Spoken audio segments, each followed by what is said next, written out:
Ah, vous êtes monté samedi dernier? Vendredi.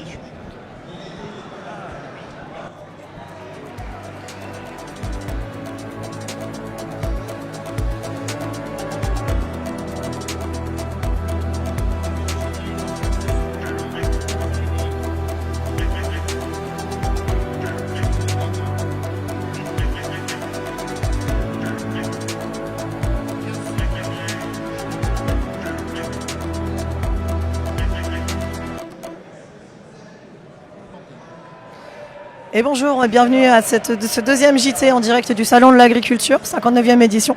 Alors ce soir nous nous trouvons sur le stand des Chambres d'Agriculture France, c'est eux qui nous accueillent. Et pour cette deuxième soirée, on va beaucoup parler des Lozériens et de tous les concours qu'ils ont pu gagner aujourd'hui. Donc tout d'abord, il y a Christine Valentin, présidente de la Chambre d'Agriculture, qui souhaitait féliciter tous les éleveurs et les producteurs. Les Lozériens qui sont montés au Salon de l'Agriculture raflent tous les prix. Comment est-ce que la Chambre d'agriculture, elle accompagne cette qualité, ces savoir-faire? Voilà, alors on va tout d'abord féliciter tous ces agriculteurs qui sont venus présenter leurs produits, qui ont fait le pas de se confronter avec d'autres au niveau national, qui ont accepté aussi de venir représenter la Lozère ici. Nous l'avons fait à l'occasion de l'inauguration avec la présidente du conseil départemental et nous avions du monde sur le salon ce jour-là. Nous avons, la Chambre d'agriculture, depuis longtemps, participé à l'amélioration de la qualité des produits lozériens à travers du conseil technique, de l'appui, du contrôle de performance quand on est en élevage, de la mise en œuvre de conseils pour accompagner les agriculteurs qui voulaient faire de la transformation, de la vente directe, la marque Bienvenue à la ferme qui est aussi la marque des chambres d'agriculture. Voilà, donc nous nous aidons de cette façon-là. Mais principalement pour le salon de l'agriculture, ce sont les chambres d'agriculture, à travers 1, 2, 3 agents, qui collectent les produits qui seront ensuite jugés ici.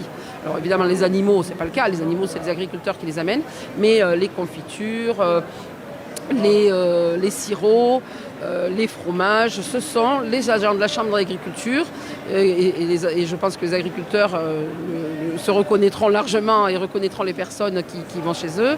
Ce sont les chambres d'agriculture qui collectent ces produits. Alors évidemment, si c'était du vin, c'est assez facile à conserver le vin, hein. On prend la bouteille, on l'amène à Paris, ça va. Quand ce sont des fromages, des produits laitiers en général d'ailleurs, des produits carnés, la précaution est importante. Il faut absolument que la chaîne du froid ne soit pas rompue. Il faut aussi prendre le produit le plus proche possible du concours.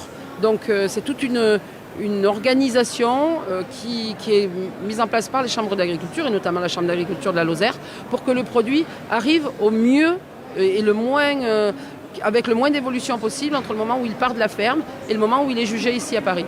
Et la preuve qu'on a réussi, c'est qu'on a eu des produits qui sont récompensés et je tiens vraiment à les féliciter. Et peut-être, je peux vous livrer un petit scoop, c'est que le secrétaire général le secrétaire général du concours général agricole, du fameux CGA, viendra lui-même remettre ses prix très officiellement en Lozère dans les prochains jours, dans les 2 mois qu'il vient, puisqu'il m'a proposé de venir, enfin il a accepté mon invitation, et donc il viendra remettre ses prix aux heureux lauréats. Et ce sera l'occasion de promouvoir bien évidemment les meilleurs produits, mais aussi l'ensemble des produits de la Lozère qui auront concouru, parce que ce n'est pas parce qu'il y a un premier qu'il y a un dernier, c'est plutôt un panier de produits lozériens qui aujourd'hui a gagné à Paris. Voilà. Et nous sommes donc avec Charles Brunel et Nicolas Batifol, 2 éleveurs au brac, qui ont tous les 2 gagné lors du concours au brac hier. Donc bonsoir messieurs déjà. Le micro. Oui, bonsoir. Donc Nicolas, Charles. Oui. Vous, Nicolas, c'était qui votre taureau? Donc, est-ce que vous pouvez nous le... Hier au concours, on a présenté Owen. C'est un taureau de 5 ans qui faisait partie de la catégorie jeune taureau au concours du Salon d'agriculture.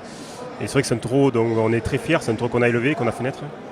Et voilà, aujourd'hui, en remportant le premier prix de sa section, c'est vraiment une grande fierté pour nous de représenter l'Aubrac et notre Lozère aussi. C'est pas le premier concours que vous gagnez. Comment est-ce que vous travaillez pour arriver au haut niveau? C'est vrai que là, les concours, ça s'enchaîne. Le Salon d'agriculture, on doit être à peu près une 15aine de participations.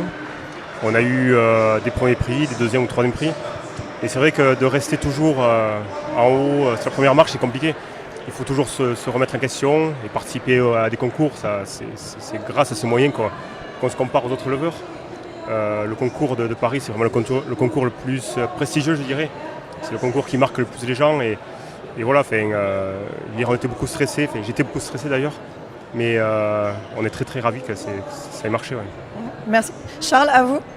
Donc vous avez présenté Hermine, c'est bien ça? Oui. Vous pouvez nous en parler? Et Hermine, j'ai eu le plaisir de présenter Hermine, c'est une vache de 11 ans qui a concouru dans la section des vaches âgées. Et elle a une petite femelle, voilà. C'est une vache qui est née chez nous. Voilà. Comment vous préparez à ce genre de concours et combien de fois vous êtes monté au salon de l'agriculture auparavant? Moi, je suis monté 4 fois. Après, ma famille est montée, si mes souvenirs sont bons, 7 fois, je crois, ici à Porte de Versailles. Et c'est toujours un plaisir. On vient au salon pour présenter notre élevage, mais pas seulement, c'est aussi pour représenter la race et le territoire. Justement, en parlant de présenter la race, être représentant de la race Aubrac, avoir été sélectionné déjà au niveau départemental, ça fait quel effet? C'est valorisant pour notre cheptel et pour les années qu'ont passé notamment mes parents, qui sont toujours sur l'exploitation, à sélectionner la race le mieux possible, en achetant les meilleurs reproducteurs qui jugeaient bon pour faire évoluer le troupeau. Nicolas, vous allez continuer à faire des concours dans les prochaines années? Oui, là c'est vrai qu'on est sur, on est sur une lancée, on va pas lâcher. J'ai une grande passion qui a été transmise justement par mes parents aussi. Et c'est la passion des concours, la passion de la sélection, de l'Aubrac. Et non, on va pas lâcher. C'est vrai qu'on est un peu comme des sportifs, nos animaux. Enfin, on va pas dire qu'on les pousse, mais ils sont de leur état naturel. Mais je veux dire, on aime ça et c'est la passion qui nous amène jusqu'ici. C'est la passion qui nous amène jusqu'ici, ouais. Faire de la sélection Aubrac, c'est quoi un bon Aubrac aujourd'hui? Une bonne Aubrac? Mais l'Aubrac, chacun un peu, je dirais qu'il a ses critères personnels. Mais aujourd'hui, il y a l'OS Aubrac, notre organisme de sélection, qui nous donne, je dirais, un petit peu le cahier des charges de la race Aubrac. C'est-à-dire une vache qui sera la plus autonome possible, qui a des critères, c'est-à-dire par exemple le dos plat, une belle tête, un joli mufle, des bonnes pattes pour les marcher à la montagne. Voilà, tous ces critères-là, et après chacun les adapte un petit peu à sa région, à ses habitudes, à ses envies, à ses attentes. Ouais. Et pour vous, Charles, c'est quoi un critère intéressant dans les Aubrac?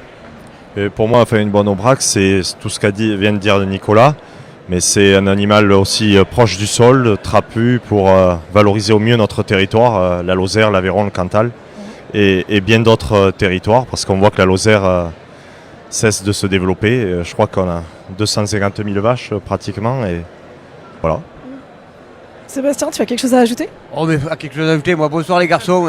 Moi, je peux partir, j'en ai 15-20 questions, mais je vais aller vite à l'essentiel. Je vais déjà vous situer. Toi, Nicolas, tu es basé sur la commune du Buisson, c'est ça? Oui, c'est ça, ouais. Je suis au Buisson. Ouais. Au Buisson, ouais.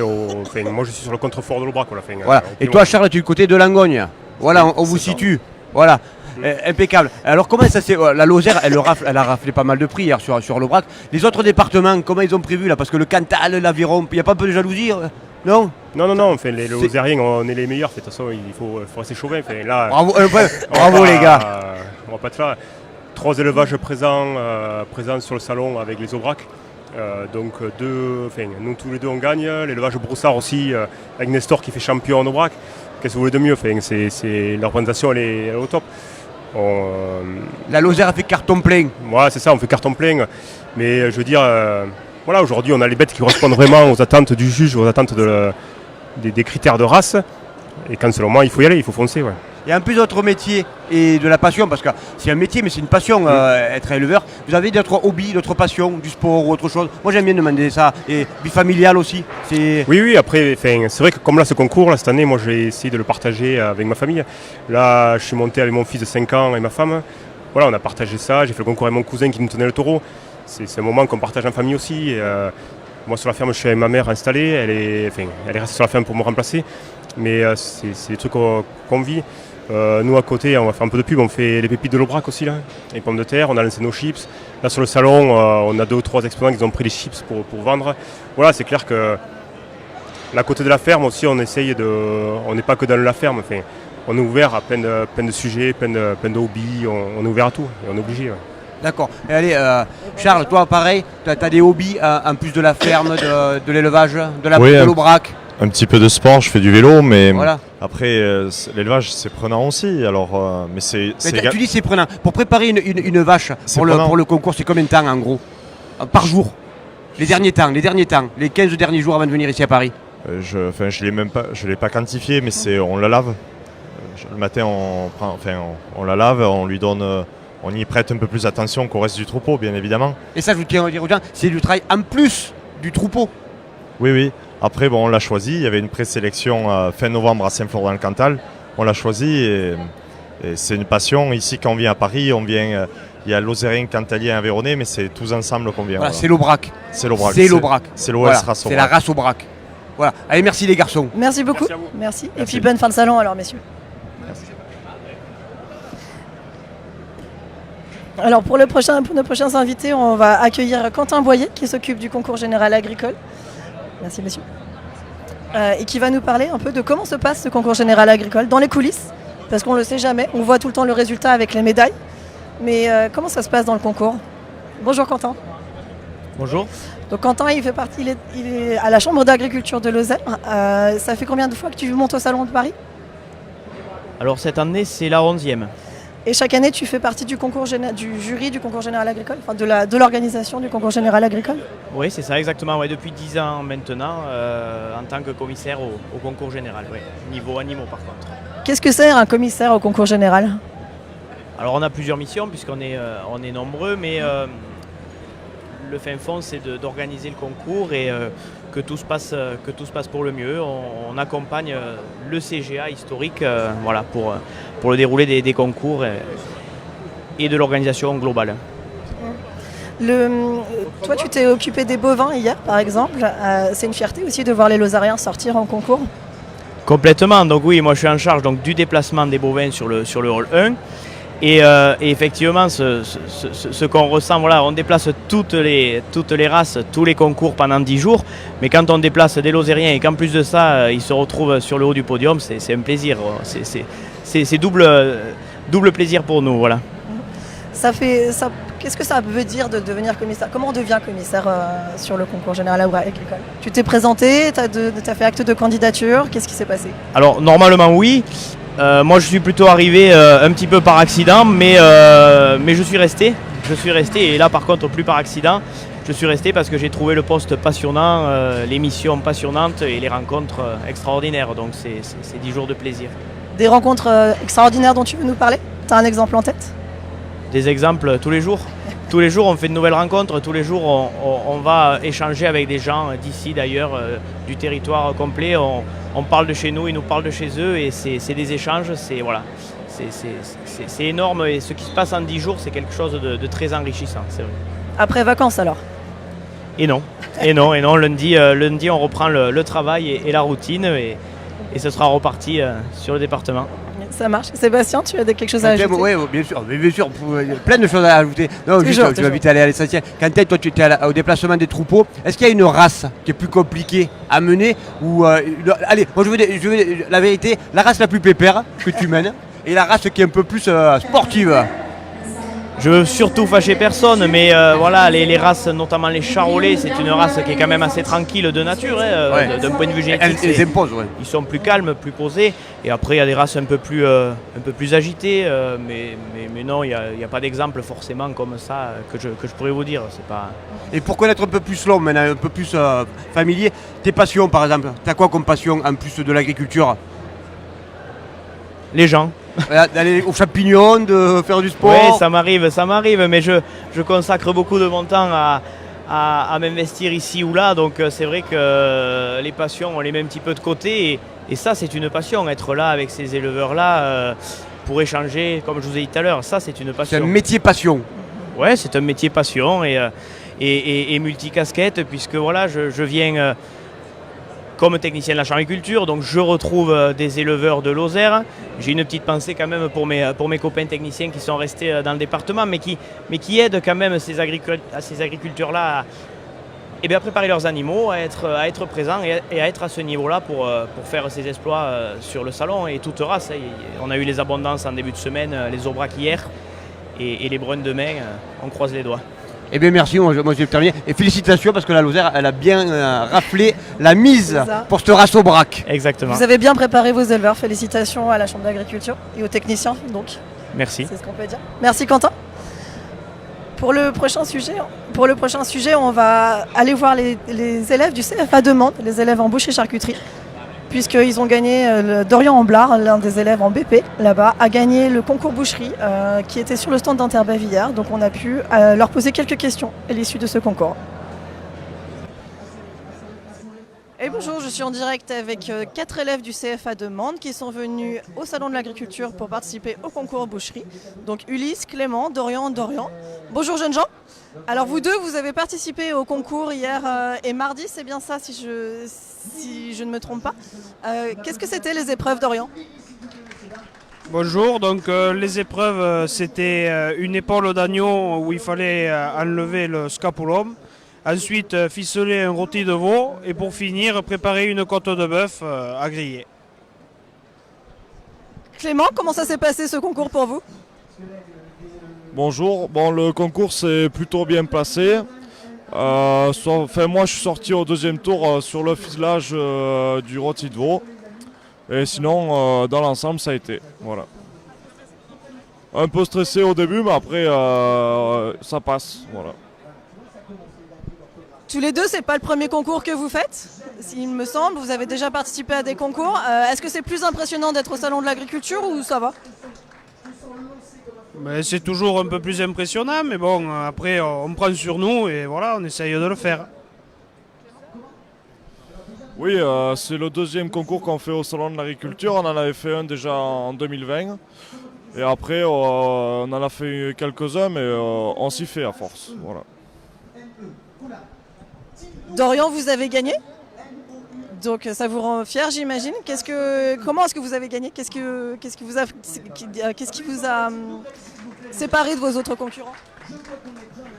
Alors là, après ça, c'est plus les collègues qui m'ont regardé, qui l'ont vu, mais apparemment sur le désossage et sur d'énervé que j'ai pris beaucoup de points. Mais sinon, après, moi, je ne sais pas du tout. Alors Dorian et Ulysse, vous avez tous les 4 participé à une journée de stage à l'École nationale des métiers de la viande. Donc comment ça s'est passé cette journée de stage, Dorian ? Ça s'est bien passé, c'était intéressant sur la découpe de l'agneau, où on a pu apprendre des nouveaux points de coupe et des nouvelles méthodes qu'on ne pratique pas spécialement dans nos entreprises. Du coup, ouais, c'était pas mal, c'était enrichissant. Ulysse, vous aussi vous avez participé à cette journée de stage. Quelle technique vous allez rapporter à la boucherie dans laquelle vous travaillez ? La découpe en gros de l'agneau, comment séparer un baron d'un casque, d'un coffre. Et après, comment préparer les faux filets pour désosser en noisettes. Voilà, après on n'a pas vu grand chose de plus. C'était quand même c'était bien, hein. On a appris quelques trucs. Le problème c'est que on était assez nombreux sur une seule bête, donc on n'a pas eu trop de travail. On s'est un peu tous séparés. Après on apprend toujours quelque chose, hein. Donc tous les 4, vous allez rester au salon jusqu'à vendredi, c'est ça ? Vous repartez vendredi ? Vous êtes ce soir ? Qu'est-ce que vous avez pensé du salon ?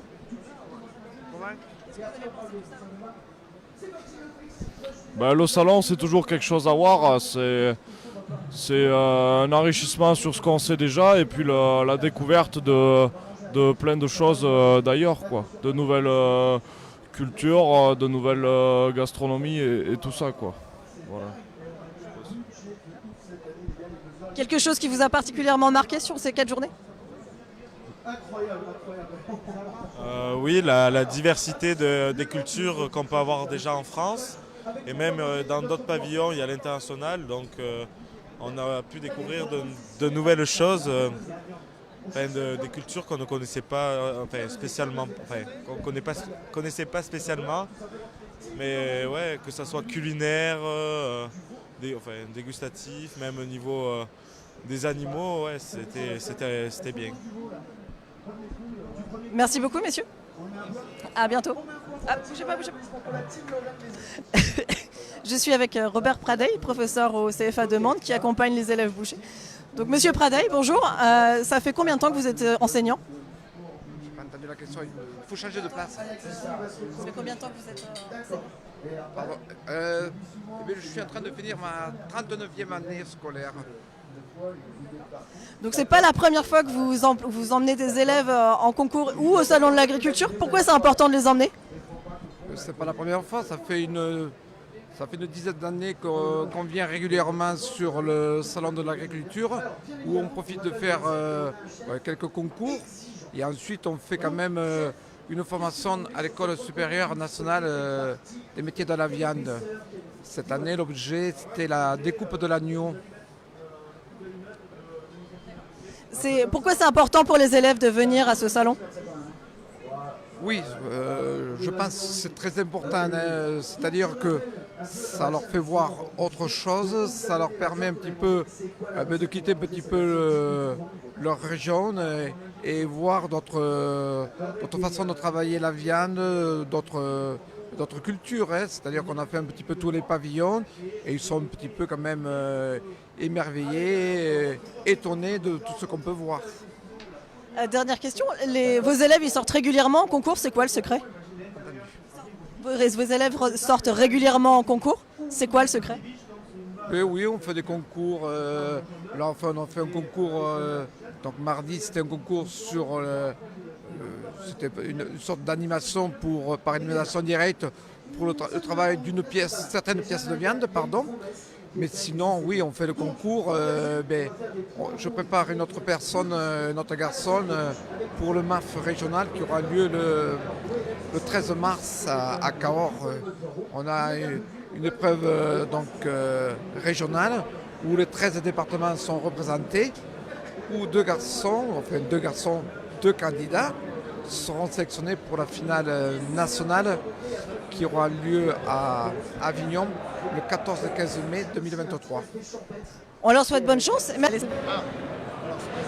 Nous sommes donc avec Laurent Rogier, la brasserie de Lozère, la 48, qui vient de gagner sa première médaille de bronze au salon de l'agriculture pour sa bière IPA. Donc félicitations déjà Laurent, bonsoir.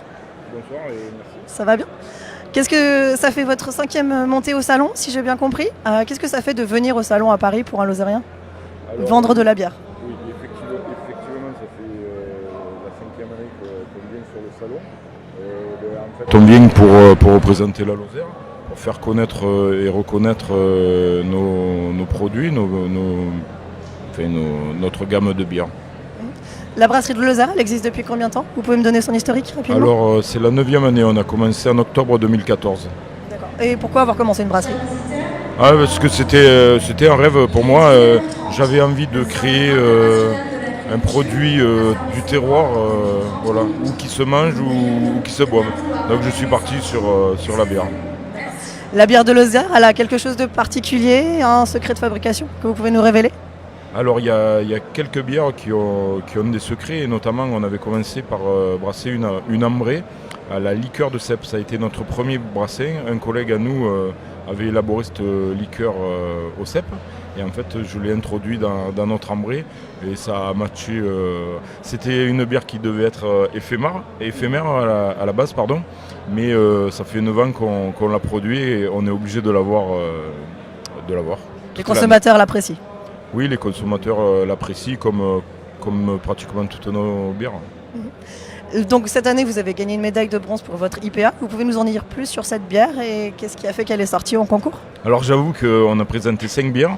Sur les 5 bières, alors honnêtement, personnellement c'est ma préférée, mais je misais pas forcément sur celle-là. J'en avais une autre en tête, je m'étais dit celle-là, mais vraiment l'IPA ambrée, non, je ne pensais pas qu'elle allait sortir et finalement c'est celle-là qui est sortie.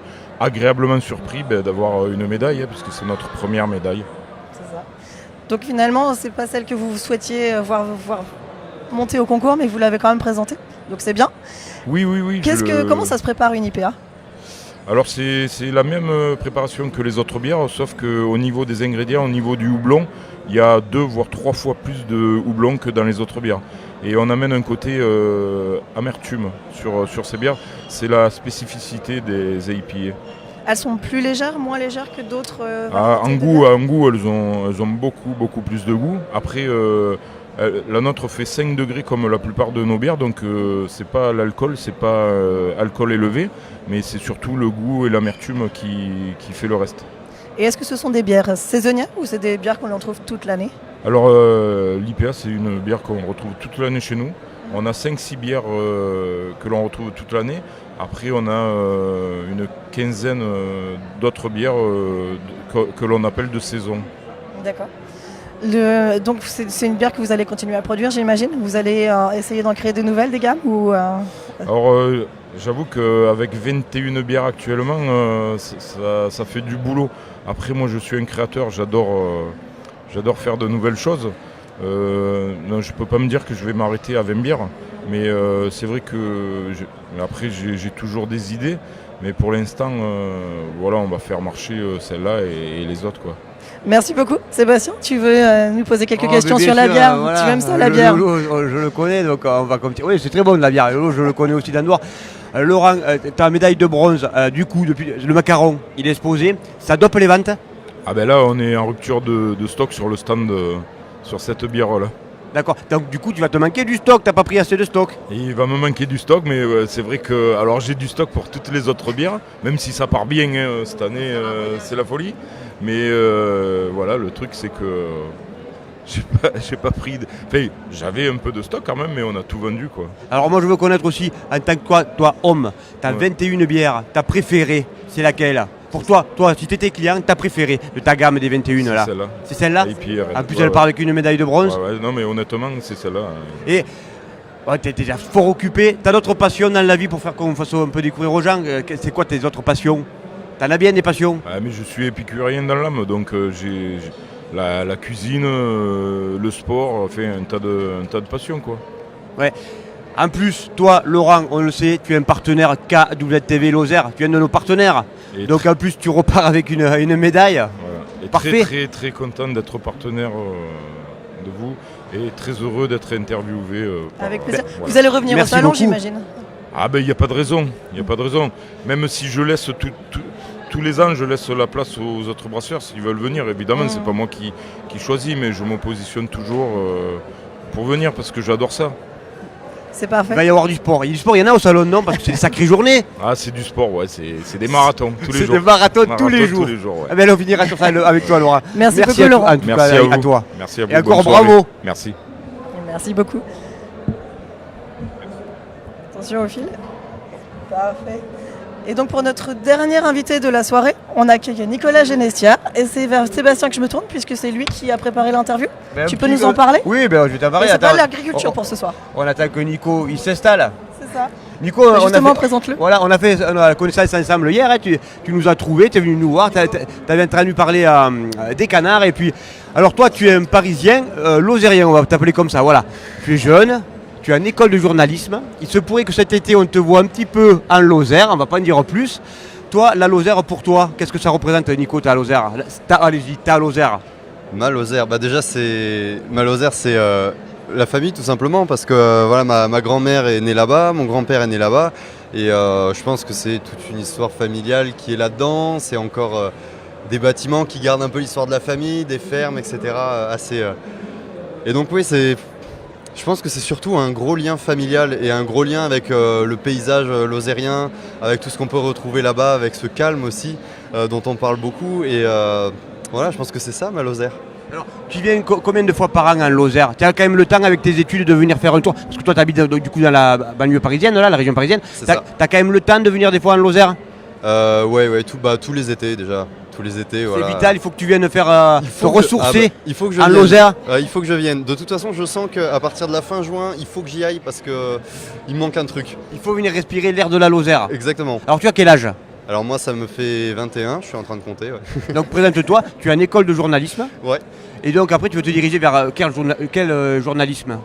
Eh bien, la radio, je me destine à la radio et à l'écrit, un petit peu les deux pour l'instant. Et là, tu as des fonctions aussi, là, au Salon de l'Agriculture. Eh ben, d'ailleurs, c'est pour ça qu'on s'est croisés. Moi, j'étais à ce moment-là en reportage pour Radio Margeride. Voilà. Et je fais mes petits reportages donc, qui ont été diffusés et qui seront diffusés bientôt. Eh bien, merci, c'est super. Donc un futur Marion, collègue, futur collègue qu'on va bientôt croiser en Lausanne. C'est ça, très Peut-être. probablement, oui, Peut-être. c'est sûr.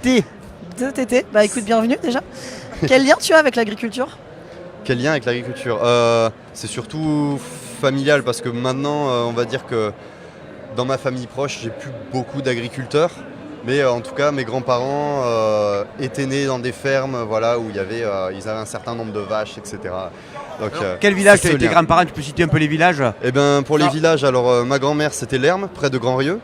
Et mon grand-père c'était Tiracol, Javol, au Montbrac. Enfin voilà, tout ce petit coin-là. Les deux côtés nord de la Lozère. Les deux côtés nord de la Lozère, voilà. Plus côté Margeride et plus côté Aubrac, les deux. Et toi, quand tu viens en Lozère, tu farfouilles vers où? Quel coin t'aimes bien farfouiller en Lozère? Plutôt au Mont, parce que c'est vrai que c'est à Tiracol qu'on loge de toute façon. Et plutôt au Mont, ouais. C'est dans ce coin-là. Mais après, on aime bien aller partout. Hein. On est descendu jusqu'aux Gorges du Tarn, etc. Enfin, c'est tous ces endroits-là qu'on aime bien voir en Lozère. Très bien, bah écoute, on te retrouve sur le terrain cet été alors. C'est ça, sur le terrain cet été. Merci on va Nicolas. encore farfouiller peut-être ensemble un peu dans le salon là, jusqu'à Oui, on va samedi. te recroiser. Et puis cet été, on risque de se voir peut-être vers le 15 août par exemple. Ah bah ça, au 15 on n'en août, dit pas oui. plus. Ça oui, tu m'as filé une carte, alors je garde ça en tête. Je t'accueille bien volontiers le 15 août, à Rietor. C'est ça, à Rietor. Merci beaucoup Nicolas. Merci à vous. Ce JT est terminé. Donc merci à tous de nous avoir suivis. N'hésitez pas à partager, commenter, liker. Partager, liker, Voilà. mettre des j'aime. Et puis merci Sébastien. Mais de rien, avec plaisir.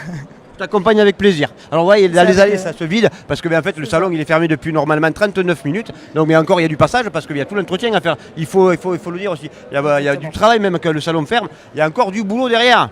Exactement. Et je crois que tu comptes rester un peu plus ce soir pour nous faire découvrir ça. Eh ben ouais, tu veux me à la perche. Oui, on va rester un petit peu plus. On va aller voir un petit peu du côté du hall 1 ce qui se passe avec les agriculteurs parce que les agriculteurs eux ils dorment en permanence ici. Il faut surveiller leurs bêtes. Donc ils restent là et on va faire un bout de soirée avec eux. Voilà. C'est parfait. Donc c'est terminé pour ce JT. Merci à tous et rendez-vous demain. Allez, bye bye. À tout à l'heure.